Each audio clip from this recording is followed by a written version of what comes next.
Hello everyone.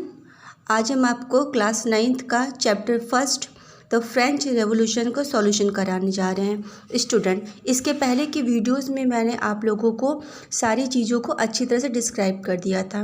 अगर वो video आपने नहीं देखे हैं तो आप लिंक में जाकर वो वीडियो देख सकते हैं। और किसी भी प्रकार की कोई प्रॉब्लम होती है, नहीं समझ में आ रहा है, तो कमेंट बॉक्स में आप वो चीज़ों को लिख दीजिएगा, ताकि मैं जब भी मुझे समय मिलेगा मैं आपके कमेंट्स के उत्तर दे सकूं। तो स्टूडेंट, समय आपका ज़्यादा लॉस हम नहीं करेंगे। तो सबसे पहले क्वेश्चन देखिएगा। आपके क्वेश्चन है पहला, describe the circumstances leading to the outbreak of revolutionary protest in France. देखिए क्वेश्चन कह रहा है कि क्या रीज़न था कि क्या ऐसी परिस्थितियाँ पैदा हुई कि फ्रांस में जो इतना बड़ा रिवोल्यूशन का कारण बना। तो इसका आप आंसर नोट डाउन करिए। देखिए मैं आंसर बोलने जा रही हूँ। कोई प्रॉब्लम्स होता है, कोई दिक्कत होता है तो स्पेलिंग्स में आप स्पेलिंग हमसे कंसल्ट कर सकते हैं। तो आंसर है, following were the circumstances that led the outbreak of revolutionary protest in France. First point देखिए, पॉइंट वाइज ये आंसर है। फर्स्ट पॉइंट है, during the 18th century French society was divided into 3 state. देखिए मैंने आप लोगों को 3 स्टेट बताया था ना कि कौन कौन से थे। अगर आपने नहीं देखा तो वह बुक में देखिए, आपको मिल जाएगा। Only the members of the 3rd state had to pay taxes. देखिए फ्रेंच सोसाइटी में जो है 3 स्टेट हुआ करते थे, जिसमें जो 3rd स्टेट था सिर्फ उनको ही टैक्स पे करना पड़ता था, बाकी जो स्टेट थे उनको टैक्स पे नहीं करना पड़ता था। ठीक। सेकेंड पॉइंट है, the 3rd state was made up to peasants constituting about 90% of the population. However, only a small number of them owned the land they cultivated. देखिए 3rd स्टेट में भी जो सबसे कम होते थे, जैसे जो पीजेंट होते थे या फिर कहिए जो शू मेकर होते थे, उनको ही टैक्स पे करना पड़ता था। और उनकी जो आबादी थी वो 90% थी। तो इसकी और उनके पास जो लैंड हुआ करते थे कल्टीवेशन के लिए, वो बहुत नाम मात्र के हुआ करते थे, या फिर जो चर्चेस हैं, लैंडलॉर्ड हैं या नोबेल्टी है, उनके पास जो है ज़मीनें हुआ करती थी और उन पे वो खेती करते थे और उन्हीं के बेस पे जो है वो टैक्स पे किया करते थे। ठीक है। तो थर्ड पॉइंट है, members of first 2 states clergy and nobility enjoyed many privileges by birth, they did not have to pay any taxes. देखिए जो फर्स्ट स्टेट था क्लर्जी और जो सेकेंड स्टेट था नोबेल्टी, ये इनको किसी प्रकार का टैक्सेस नहीं पे करना पड़ता था, क्योंकि माना जाता था कि बाय बर्थ जो है बहुत ग्रेट होते हैं और इनको काफ़ी जो है प्रिविलेजेस मिले हुए थे, जो कि 3rd स्टेट को प्रिविलेजेस नहीं मिले थे। Fourth point, population of France rose about 23 million in 1715 due to 28 million in 1789। देखिए पॉपुलेशन जो फ्रांस का पॉपुलेशन था वो धीरे धीरे बढ़ रहा था। मैंने आपको बताया था कि 1715 में जो 23 मिलियन थे वो 1789 तक आते आते इनकी जो स्ट्रेंथ हो जाती है वो बढ़ के 28 मिलियन हो जाती है, जिसकी वजह से फूड ग्रेन्स की जो क्वांटिटी होती है वो काफ़ी कम होती है। नेक्स्ट 5th पॉइंट है, so the production of grains could not keep pace with growing demand। ठीक है। This led to price of bread the main diet of majority rise rapidly. देखिए ज़मीन की जो स्ट्रेंथ था वो तो उतना ही रहेगा, बट पॉपुलेशन धीरे धीरे बढ़ रहा था। पॉपुलेशन की स्ट्रेंथ तो बढ़ रही थी, बट जो ज़मीन का स्ट्रेंथ था वो तो नहीं बढ़ सकता है ना, वो तो उतना ही रहेगा।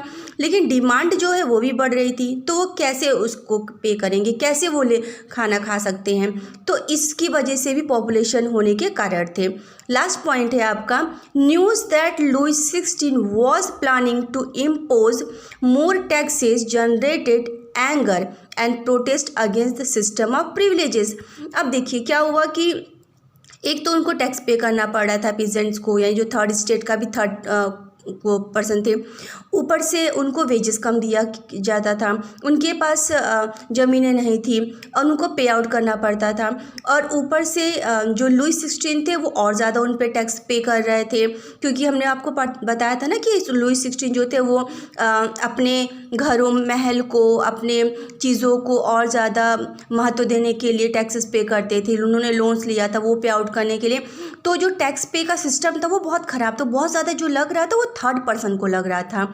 ठीक है, तो ये सारे रीज़न है, कुल 6 पॉइंट है आपका। ठीक है, अब देखिए मैंने फर्स्ट क्वेश्चन का आंसर आप लोगों को बता दिया है। सेकंड क्वेश्चन भी मैं इसमें ले लूँगी क्योंकि टाइम्स है आपके पास, आप इसको लिख सकते हो।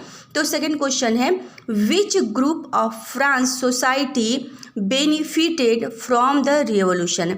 अब देखिए कह रहा है कि कौन सा ग्रुप फ्रेंच सोसाइटी का ऐसा था जो कि रेवोल्यूशनरी में काफ़ी ज़्यादा बेनिफिट था, यानी उनको लाभ हुआ था। Which groups were forced to relinquish power, कौन सा ग्रुप था जिसको अच्छे खासे पावर मिले थे।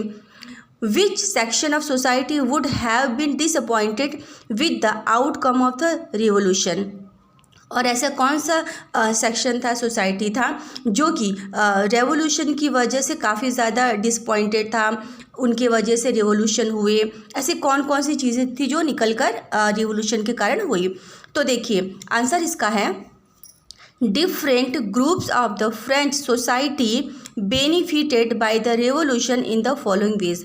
अब इसमें बता रहा है कि वो कौन कौन से फ्रेंच सोसाइटी में लोग रहते थे जिनको कि रेवोल्यूशन की वजह से उनको बहुत ज़्यादा फ़ायदा हुआ।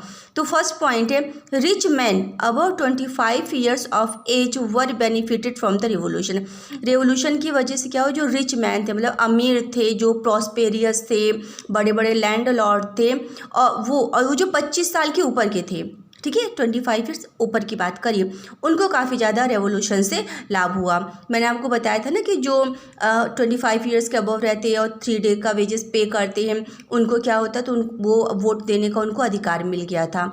ठीक, सेकेंड पॉइंट है, first and the second state people वर्स्ट forced to relinquish power.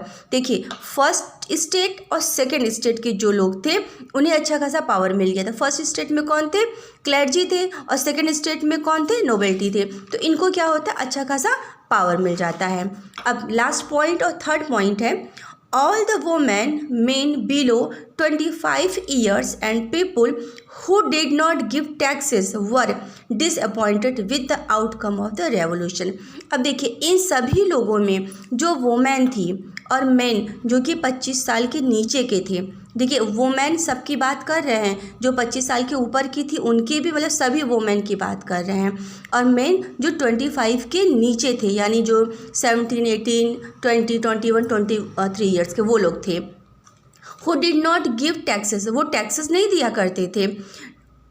Who did not give taxes were disappointed, जिसकी वजह से वो क्या थे, बहुत ज़्यादा दुखी थे। With the outcome of the revolution, और यही कारण था कि रिवोल्यूशन का कारण बना। तो आई थिंक बेटा आप लोगों को समझ में आ गया होगा। आई होप आप लोग इस क्वेश्चन को, दोनों क्वेश्चन के सॉल्यूशन को अच्छी तरह से कर लेंगे। हाँ, अगर आपको कोई स्पेलिंग्स में प्रॉब्लम होती है, कहीं कोई दिक्कत होती है, तो डोंट वरी स्टूडेंट्स, आप हमसे कमेंट बॉक्स में उस क्वेश्चन को रिपीट करके, उस आंसर को रिपीट करके आप हमसे पूछ सकते हैं। और हाँ, अगर जो चीज़ें ना समझ में आ रही हो तो जब भी हम स्कूल ओपन होगा तो हम बहुत जल्दी गेट टुगेदर होने वाले हैं और उसके आंसर हम आप लोगों को लिख देंगे। ठीक है, और एक चीज़ बेटा, आप लोग जो हार्ड वर्ड, ठीक है, हार्ड वर्ड जो है, कोई सा भी hard word 10 to 15 hard word आप अपने से नोट डाउन कर लीजिएगा। इसमें कोई बाउंडेशन नहीं है कि सबके मैच होने चाहिए।